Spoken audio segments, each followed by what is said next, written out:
सभी यूट्यूबर के हम गोड़ छुके गोड़ लागतानी। कृष्ण जन्माष्टमी के शुभ अवसर पर रउआ लोग के सामने हम एक सोहर भेजतानी। निमन लगे तो लाइक शेयर सब्सक्राइब कर जा। और हम इंद्राणी अखौरी भोजपुरी लोकगीत लेखिका, लोकगीत गायिका और हिंदी के शिक्षिका भी हैं। सुनी जा। पहिला महीना जब चढ़ले, पहिला महीना जब चढ़ले, रसगुल्ला पे मनवा डोले। पहिला महीना जब चढ़ले, रसगुल्ला पे मनवा डोले।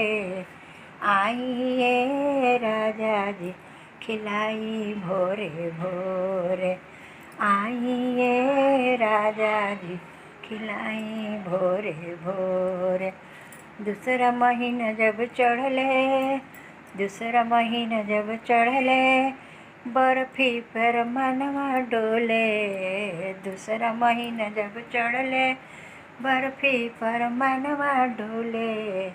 आइए राजा जी खिलाई भोरे भोरे, आइए राजा जी होरिलवा हुई है मोरे। आइए राजा जी होरिलवा हुई है मोर। तीसरा महीना जब चढ़ले, तीसरा महीना जब चढ़ले, खुरमू पे मनवा डोले। तीसरा महीना जब चढ़ले, खुरमा पे मनवा डोले।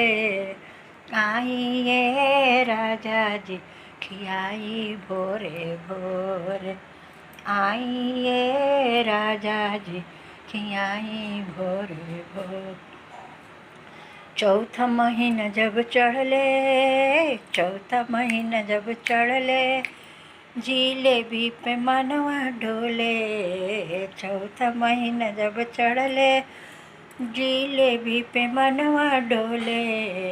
आइए राजा जी खियाई भोरे भोरे, आइए राजा जी खियाई भोरे भोरे।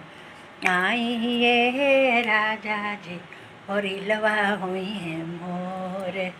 आइए राजा जी होरिलवा हुई है मोर।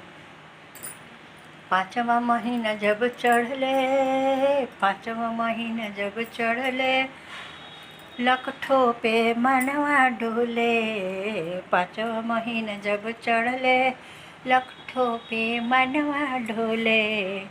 आइए राजा जी खियाई भोरे भोरे, आइए राजा जी होरिलवा हुई है मोरे।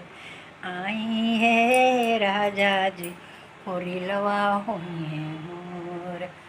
छठवा महीना जब चढ़ले, छठवा महीना जब चढ़ले, पिज़्ज़ा पर मनवा डोले। छठवा महीना जब चढ़ले, बर्गर पर मनवा डोले। आइए राजा जी होरिलवा हुई है मोरे। आइए राजा जी होरिलवा हुई है मोर। सातवा महीना जब चढ़ले, सातवा महीना जब चढ़ले, सातवा महीना जब चढ़ले, पिज़्ज़ा पर मनवा डोले। सातवा महीना जब चढ़ले, चाउमीन पर मनवा डोले। आइए राजा जी खियाई भोरे भोरे, आइए राजा जी खियाई भोरे भोर। आइए राजा जी होरिलवा भड़वे मोरे। आइए राजा जी होरिलवा हुई है मोर। आठवा महीना जब चढ़ले, आठवा महीना जब चढ़ले, आठवा महीना जब चढ़ले, छेना पर मनवा डोले। आठवा महीना जब चढ़ले, छेना पर मनवा डोले। आइए राजा जी खिलाई भोरे भोरे, आइए राजा जी कि आई भोरे भो। नौवा महीना जब चढ़ले, नौवा महीना जब चढ़ले, नौवा महीना जब चढ़ले, रसगुल्ला पे मनवा डोले। नौवा महीना चढ़ले, छेना पर मनवा डोले। आइए राजा जी खिलाई भोरे भोरे। आइब ये धनिया गड़, आइब ये धनिया गाड़ी धर हम भोरे। आइब ये धनिया गाड़ी खिलाइब तोके। धनिया हो रिलवा होई है तोरे, पापा कहिए उ मोरे। आइब ये धनिया खिलाइब भोरे भो। इ सोहर वाला कैसन लागल?